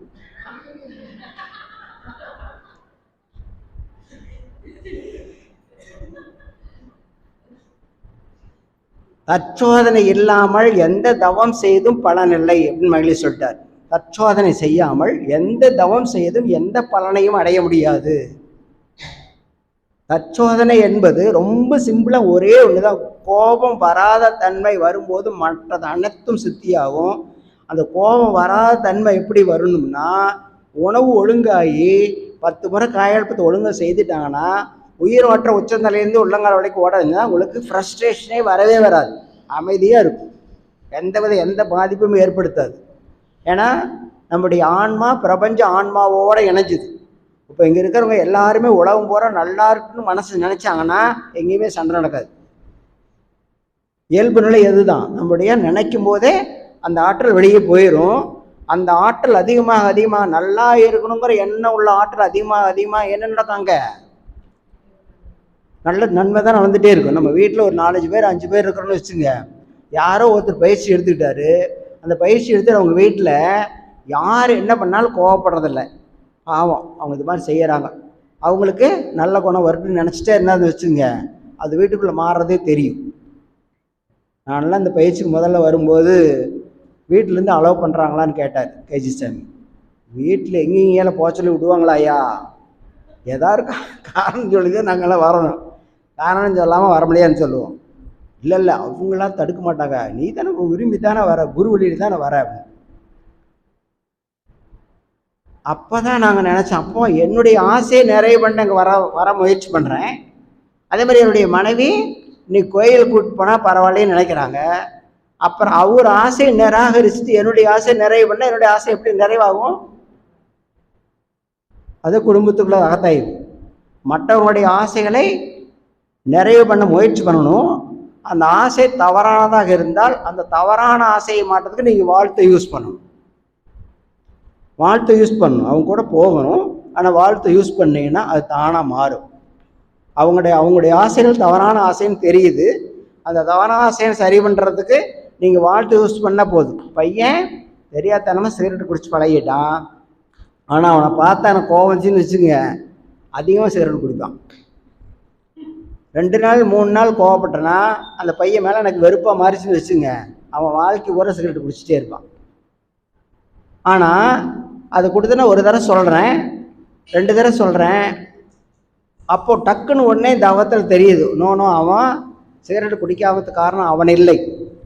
நான் அந்த வயதில் இருக்கும்போது மற்றவன் ஸ்டைலாக குடிக்கிறத பார்த்து நாமளும் குடிச்சு பார்க்கலாம நினைத்திருப்பேன். நான் குடிச்சிருக்க மாட்டேன், அதனுடைய என்ன இருக்கும், அதை குடித்து பார்த்துக்கலாம் நினைத்திருப்பேன். அந்த நினைப்பு என்னை விட்டு வெளியே போயிடுச்சு. ஆனால் ஆட்டம் எங்கே மூலம் செயலுக்கு வருது, மகன் மூலம் செயலுக்கு வருது. இதை யாரும் மாற்றவே முடியாது அப்படிங்கிறதா. அப்போ அது மாதிரி அவனுக்கு என்ன வர்றதுக்கு அவன் காரணம் இல்லை. அந்த வயதில் நான் நினைத்த எண்ணம் பிரபஞ்சத்தில் பதிவாகி என்னுடைய குழந்தை மூலம் வெளிப்படுது. அந்த எண்ணத்திற்கு காரணமான எனக்கு அந்த தண்டனையை கொடு. என்னுடைய மகனுக்கு அந்த கெட்ட பழக்கத்தில் வரக்கூடிய அந்த தண்டனை அவனுக்கு வேண்டாம்னு நீங்கள் வாழ்த்துங்க, அவன் மாறுறது தெரியும். ரொம்ப சர்வசாதாரண விளையாட்டு பாரு நம்ம சொல்கிறோம். அதே பஞ்சபாண்டவர்கள் வாழ்க்கையை படித்து பார்த்தீங்கன்னா, அந்த பஞ்சபாண்டவர்கள் திரௌபதியை ஜெயிச்சு அர்ஜுனன் கூட்டிகிட்டு வந்துடுவான். வீட்டுக்கு போனால் அவங்க அம்மா என்ன சொல்கிறாங்க, சர்வசாதாரணமாக 5 பேரும் பங்கிட்டுக்குன்னு சொல்லிடுறாங்க. ஆனால் பூஜை முடிச்சுட்டு வந்து பார்த்தா என்னாச்சு, பங்கிடுற மாதிரி பொருள் இல்லது. அப்புறம் அந்த அம்மா அழுது புறம்பி அதை திருப்பி வாங்கி எடுத்துக்கிறேன் எல்லாம் சொல்லிடுறாங்க. எல்லாருமே ஏற்றுக்கிறாங்க. ஆனால் தருமன் மட்டும் ஏற்றுக்க மாட்டேங்கிறான். எல்லாருமே ஏற்றுக்கிறாங்க. அதுக்கு ஒரு தனி பரிகாரம் இருக்குது, நான் மறுபடியும் உட்காந்து அந்த பூஜை பண்ணி சரி பண்ணி நான் எடுத்துக்கிறேன், நீங்கள் தனியாக யூஸ் பண்ண சொல்கிறாங்க. ஆனால் எல்லாரும் ஏற்றுக்கிறாங்க. தருமன் மட்டும் ஒரு வார்த்தை சொல்கிறாங்க, நீ பங்கிடுன்னு சொன்ன எண்ணம் உன்னுடைய எண்ணத்திலேருந்து வெளியே போய்விட்டாது, அது பிரபஞ்சத்தில் இருக்கிறது, அதை நீங்கள் திருப்பி எடுக்கவே முடியாது. அது பாருங்க, அவ்வளோ அற்புதமாக அந்த இதில் கொடுத்துருக்குறாங்க. அந்த பிரபஞ்சத்துக்கு போன எண்ணத்தை திருப்பி எடுக்கவே முடியாது, மாட்டவே முடியாது அப்படின்னு பிடிவாதமாக நின்றான். அப்புறம் தான் எல்லாரும் சேர்ந்து என்ன பண்ணுறாங்க, 5 மனைவியாக ஏற்றுக்கிறோம், 5 பிரம்மச்சாரியாக இருந்துக்கிறோம், 5 இது மாதிரி வாழ்க்கையை நடத்துறோம்னு இவங்க சொல்கிறாங்க. அந்த பொண்ணும் அது மாதிரி ஏற்றுக்குது. அப்போ எண்ணிய எண்ணம் பிரபஞ்சத்துக்குள்ளே போய்ட்டால் திருப்பி எடுக்கக்கூடிய சக்தி மனிதனுக்கு இல்லைங்கிறது அந்த காலத்துலேயே இருந்துருக்குது. எண்ணியவன் உறங்கலாம், எண்ணம் உறங்காது. அந்த மனோநிலையில் நாம் நம்ம குடும்ப உறுப்பு தான் நல்லா இருக்குன்னு நினைக்கிறேன். நான் என் உடம்பு சரியாக வச்சுக்கலாம் நான் பயிற்சி எடுத்துக்கிட்டேன். ஆனால் என்னுடைய பயிற்சி சரியாக செய்யறதுக்கு என்னுடைய குடும்பம் ஒத்துழைக்கணும். அப்போ குடும்பம் ஒத்துழைக்காத நிலவு வந்தால் அவங்களுடைய என்ன சொல்கிறாரு, உங்கள் மனைவி எப்போ எந்திரிப்பாங்கன்னு கேட்பாரு எங்கள்ட. ஐயா 5 மணிக்கு. அப்போ அதுக்கு முன்னால் உங்களோட நேரம் எழுந்து செஞ்சுக்க அப்படிம்பாரு. பாருங்க மகரிஷிரும் தப்பவே முடியாது. அவங்க வேலைக்கு தடையாக நீ தவம் பண்ணுறதோ உடற்பயிற்சி செய்யறதுல வேற செய்யக்கூடாது. அவங்க தடை இல்லாமல் டைம் நீ எடுத்துக்க அப்படிம்பாரு. அப்போ ஒவ்வொன்றையும் பார்த்தீங்கன்னா நம்ம எதனால் செய்ய முடியுமோ அதைத்தான் செய்யறதா, செய்ய முடியாதுன்னு சொல்கிறதே கிடையாது. அந்த வகையில் ஒரு அற்புதமான வாய்ப்பு கிடைச்சி நம்ம மன வழக்கில் வந்திருக்கிறோம். நமக்குள்ள இருள் இருக்குது இல்லையாங்கிறத 2 வார்த்தையில் மட்டும் மகரிஷி சொல்கிறாங்க. யாராச்சும் உங்களுடைய குடும்ப உறுப்பினர் மட்டும் சொல்கிறாரு. குடும்ப உறுப்பினர் என்ன சொல்லியிருக்காரு, பழைய காலத்தில் குடும்ப உறுப்பினர் நான் சொன்ன மாதிரி தாத்தா பாட்டி அம்மா அப்பா பெரியப்பா சித்தப்பா எல்லாம் உடன்பிறந்தவர்கள். நம்ம தாத்தா பாட்டிக்கு பிறந்தவங்க அத்தனை பேர் ஒரு குடும்ப உறுப்பினர் தான். அதற்கு மேலே இந்த குடும்ப உறுப்பினருக்கு மனைவியாக வந்திருக்கான் பார்த்தீங்களா, அவங்க பந்தங்கள். மனைவியாக வந்த குரூப்பு பந்தங்கள், அவங்க தூரத்து உறவுகள். உறவுகள்னால் இதுக்குள்ளே தான் வருது. இந்த உறுப்பினர்களுக்குள்ள அந்த ஜீனுடைய கண்டினியூட்டி அப்படியே இருக்குது. அந்த ஜீனுடைய கண்டினியூட்டி இணைக்கிறதுக்கு ஒரே வழி, எல்லாரும் இணைந்து வாழணுங்க. ஒரே வழி அதை வாழ்த்து, நம்மளுடைய வாழ்த்து. அவங்க அதில் என்ன வாழ்த்து என்ன சொல்கிறாங்க, அந்த காலத்தில் என்ன சொல்லியிருக்காங்க, எங்கள் தாத்தா பாட்டியெல்லாம் எங்கள் அம்மா அப்பாலாம் என்ன சொல்லுவாங்க, குழந்தையிலேயே சொல்லி வச்சுருவாங்க. ஏதாச்சும் பண்டிகை வந்துச்சுன்னு வச்சுங்க, ஏதோ விசேஷம் வந்துச்சுன்னு வச்சுங்க, என்ன சொல்லுவாங்க, மற்றவங்களுக்கு என்ன வேணும்னு கேட்டு பழகு, உனக்கு என்ன வேணும்னு கேட்காத அப்படிம்பாங்க. பாருங்க எவ்வளோ பெரிய ஒரு அறிஞர்கள் வாழ்க்கை அதெல்லாம். அந்த காலத்தில் ஒரு 60-70 வருஷத்துக்கு முன்னாலே இப்போ இருந்துருக்கோம். அதுக்கு முன்னால் எப்படி இருந்திருப்பாங்க, 60-70 வருஷத்துக்கு முன்னாலே இது மாதிரி ஆன்மாலாம் இருந்தால் அதுக்கு முன்னால் எத்தனை பேர் இருந்திருப்பாங்க. அப்போது உனக்கு தேவையானதை கேட்காம மற்றவங்களுக்கு என்ன தேவைன்னு பார்த்து செய்யன்னு சொல்லும்போது, நம்ம குடும்ப உறுப்பினர் இப்போ இருக்கிறது எல்லாருமே கணவன் மனைவி குழந்தைங்க இப்படி தான் ஒரு குடும்பமாக இருக்குது. அதிகபட்சம் எனக்கு தெரிஞ்சு பிறகுதில் 3 பேர் 4 பேர் இருக்கிற மாதிரி குடும்பம் தான் இருக்குது. அந்த 4 பேர் குடும்பத்துக்குள்ள இணக்கம் ஏற்படுறதுக்கு ஒன்றே வழின்னா, யார் பயிற்சி எடுத்தாங்களோ அவங்க அறிவாளிகள், அவங்களுக்கு டாலரன்ஸ் அட்ஜஸ்ட்மெண்ட் விட்டு கொடுத்தல், இது 3 இருக்கணும். சாக்ரிஃபைஸ் 3 இருக்கிற மாதிரி தன்மை வந்துருச்சுன்னா இவங்க செயலை பார்த்து மற்றவங்க செய்வாங்க. அப்போ நாங்கள்லாம் சொல்லும்போது, நீங்கள்லாம் ஆணாதிக்க சமுதாயம், பெண்ணை அடிமையாக தானே வளர்த்துனீங்க, இனிமேல் நீங்கள் என்ன பண்ணுன்னா போய் வீட்டில் நீ வேணுன்னா நீ தண்ணி எடுத்துக்குடி, உன் குழந்தைகளை எடுத்துக்க சொல்லாத, உன் மனைவி எடுத்துக்குவான்னு சொல்லாத, உன்னுடைய சாப்பிட்ற தட்டை நீ கழுவி வை, உன்னுடைய தேவைகளை நீ நிறைவு பண்ண முயற்சி பண்ணீங்கன்னா உன்னை பார்த்து உன் குழந்தைய பழகுவாங்க, உன்னை பார்த்து மற்றவங்க பழகுவாங்க. அப்போ அந்த வீட்டில் யாராச்சும் போராட்டம் வருமா, அவங்கவுங்க வேலையை அவங்கவுங்க செய்துட்டாங்கன்னா எப்படி சண்டை வரும்? எனக்கு என்னுடைய வேலையை இன்னொரு சொல்லும்போது தான் சண்டையே வரும். எனக்கு இதை எடுத்துக்கூடன்னு தான் சண்டையே வரும். எதிர்பார்ப்பு ஏமாற்றத்தை கொடுக்கும். இது எல்லாம் எப்போ வரும்னா, காயகல்பத்தை முழுசாக செய்து 10 முறை ஓசஸ் அழகாக எந்த இடத்துல உடம்புல எந்த இடத்துல வலிச்சாலும் எந்த இடத்துல பொருத்தமெல்லாம் எடுக்கணும் அந்த இடத்துல ஓசஸ் பாஸ் பண்ணி பழகணும்னா எந்த செல்லுலேயுமே இணக்கம் இல்லாமல் தன்மை வராது. இணக்கமான தன்மை இயல்பாக வரும். அப்போ நம்மளுக்கு என்ன வரும், வயசாகிடுச்சு இனிமேறதுக்கு எனக்கு ஒருத்தர் உதவுன்னு எண்ணம் வராது. யார் சொல்கிறோம், மனுஷன் மட்டும்தான் வயசாகிடுச்சு பைய உதவுன்னு சொல்கிறோம். ஆடு மாடு கோழி சொல்லுதா? அவ்வளோ பெரிய யானை இருக்குது, அத்தை பெரிய யானையை இத்தினூண்டு யானை இப்போ அங்கே நடக்கிறான். யாருக்கு அறிவதிகா? யானைக்கா மனிதனுக்கு தான் அறிவதிகம். அவ்வளோ பெரிய யானையை அடைக்கக்கூடிய ஒரு மனிதன் தன்னுடைய மனசை அடக்கியிருக்கானா? அதுதான் பிரச்சனையே. உலகத்திற்குள்ள எல்லா மிருகங்களையும் அடக்கி ஆளக்கூடிய ரிங் மாஸ்டர் சிங்கத்தை அடக்கிறாரு இல்லையா, புடி அடக்கிறாரு, எல்லாம் செய்கிறாரு. ஆனால் அதே சமயத்தில் தன்னுடைய குடும்பத்துக்குள்ளே அப்படி இருக்கிறாருன்னு பார்த்தா வித்தியாசமாக இருக்கும். அதே மாதிரி தான் மனவளக்கலை பயிற்சிக்கு வந்தவங்க நமக்குள்ள இருள் இருக்குதா இல்லையான்னு கண்டுபிடிக்கிறதுக்கு ஒரே ஒரு ஆயுதம், நம்ம குடும்ப உறுப்பினர்கள் எப்படி நடந்தாலும் எப்படி உட்கார்ந்தாலும் எப்படி படுத்தாலும் எப்படி பேசினாலும் எப்படி சொன்னாலும் அந்த சொல் நம்மளுக்கு துன்பத்தை கொடுக்கக்கூடியதாக இருந்து கோபம் வந்துச்சுனாவே நமக்குள்ள இருள் இருக்குதுன்னு அர்த்தம். நமக்குள்ள இருள் இருக்குதுன்னு அர்த்தம். அந்த கோபம் இருக்கிற வரைக்கும் நம்மளுக்கு உடல் அளவில் மனசளவில் சிக்கல் வந்துகிட்டே இருக்கும். அவங்க பேசும்போதே அல்லது அவங்க செய்யும் பொழுதே என் பையன் மோசமாக கிராப் வெட்டிட்டு வந்து நின்னான்னு வச்சுக்க, இது வரைக்கும் அது மாதிரி வெட்டக்கூடாதுன்னு நினைக்கிறோம், வெட்டிட்டு வந்து நின்னானா என்ன வருது நம்மளுக்கு? வந்த அடுத்த நிமிஷம் நம்ம காய்கள் ஒழுங்காக செஞ்சுருந்தோம்னா, காய்களுக்கு மட்டும் அற்புதமாக ஓசஸ் உடம்பு பூரா பரவி இருந்தோம்னா, எனக்குள்ள செல்லில் எங்கேயோ கோபம் ஒட்டிகிட்டு இருக்குது, அந்த கோபத்தை கண்டுபிடிக்கிறதுக்கு வேறு யாருமே இல்லை. அதனால் இறைவன் என்ன பண்ணிட்டான்? அவனுக்குள்ளே இறைவன் இருக்கிறான், என் மகனுக்குள்ளே இறைவன் இருக்கிறான். அவன் என்ன பண்ணுறான்? அந்த இறைவன் நீ போய் இப்படி முடி வெட்டிட்டு வா, உங்கள் அப்பா பார்த்துட்டு அவருடைய குறையை கண்டுபிடிச்சிக்கிட்டு, வேறு யாரும் கண்டுபிடிச்சி சொல்ல முடியாது அப்படின்னு அவனுக்குள்ளே அந்த எண்ணத்தை தோற்றுவிச்சு அவன் அப்படி முடி வெட்டிட்டு வந்திருக்கிறான். ஆனால் அப்படி முடி வெட்டிட்டு வந்ததுக்கும் அவன் செய்த செயலுக்கு அவன் காரணம் இல்லை, என்னுள்ளே இருக்கக்கூடிய இறை தான் அவனுள்ளே இருக்குது, அதனால் அதை செய்ய வைக்குது. அதனால் இனிமேல் அந்த மனோநிலை இல்லாத நிலைமை எனக்கு வரணும் குருவே, அந்த குழந்தைக்கு அந்த பாதிப்பு வராமல் பார்த்துக்குன்னு சொல்லி நம்ம வாழ்த்த ஆரம்பிச்சோம்னா அடுத்த நாள் போய் கிராப் மாட்டிட்டு வர தெரியும். இந்த மாற்றத்தை நம்ம ஏற்படுத்த முடியும். அந்த வகையில் இப்போ கொரோனா வந்தால் கவலை வருமா? வருங்களா? உடம்புல எந்த வித துன்பம் வந்தாலும் கவலை வரக்கூடாது. ஏன்னா சோத்துக்கே இல்லாமல் நாய்க்குட்டி இன்றைக்கும் அழுக்காந்துட்டு அழுவுறதில்லை, ஒரு சோத்துக்குள்ள ஒரு பூனைக்குட்டி எதுவும் அழுவுறதே இல்லை. நீ எந்த மொழி எதுவும் அழுவுமாது, அல்ல இயற்கையில் ஏதோ ஒன்று கிடைக்கணும் தைரியமாக இருக்குது. மனுஷன் மட்டும்தான் சின்ன தலைவலி வந்தால் போது என்ன பண்ணுறான்? சின்ன வயிற்றுவலி வந்து என்ன பண்ணுறான்? இதுக்கு என்ன காரணம்னு தேடுறதில்ல, உடனே டாக்டர்கிட்ட போகணும்.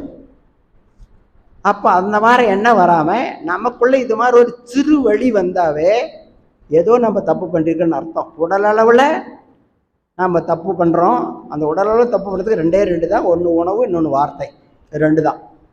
உணவு வார்த்தை ரெண்டும் காய்கள் இப்போ முழுசாக செய்கிறவங்களுக்கு கண்டிப்பாக மாற்றம் வந்து விடும்.